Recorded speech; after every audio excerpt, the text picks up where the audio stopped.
It's 5 singers who died without much fanfare, Part 3. I'm John Beaudin. This is Rock History Book.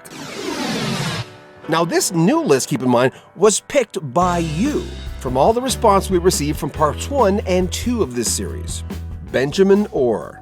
He was one of the main singers. Orr was the bassist in the band who sang lead on tunes like Just What I Needed from the Cars' self-titled debut in 1978. By the way, that was their first hit.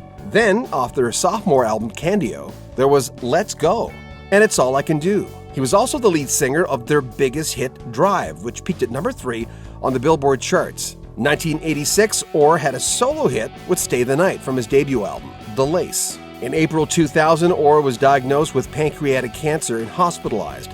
He died at 53 on October 3, 2000.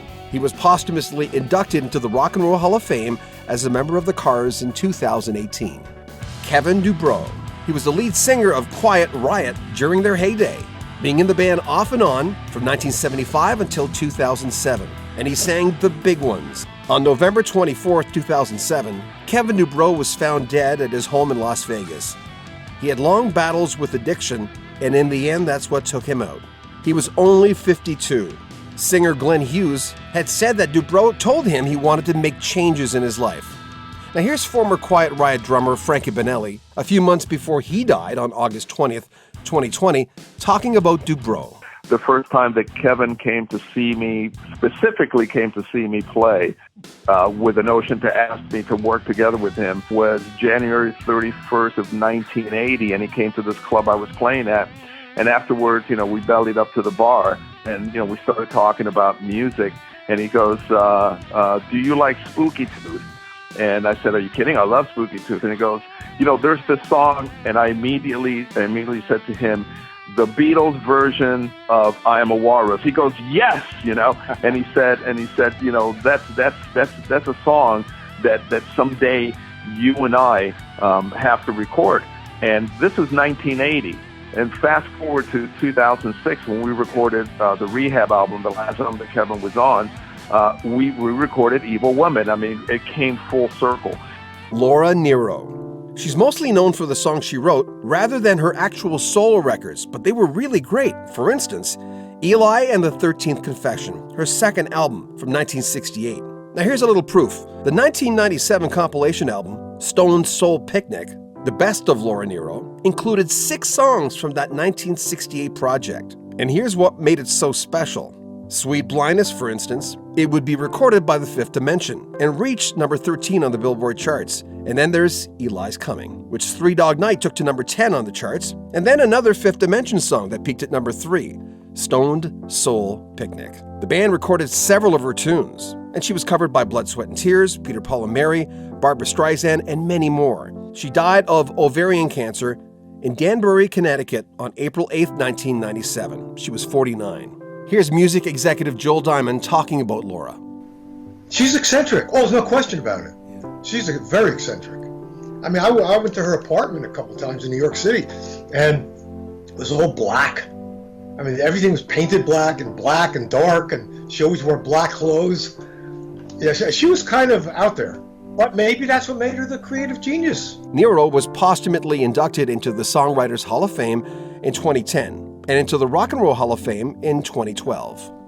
Eric Wolfson. He was Alan Parsons' partner in the Alan Parsons Project. The pair met at London's Abbey Road studio in 1974. In the beginning, he was Parsons' manager, but by 1976, the project was created with their first album, an ode to Edgar Allan Poe via Tales of Mystery and Imagination.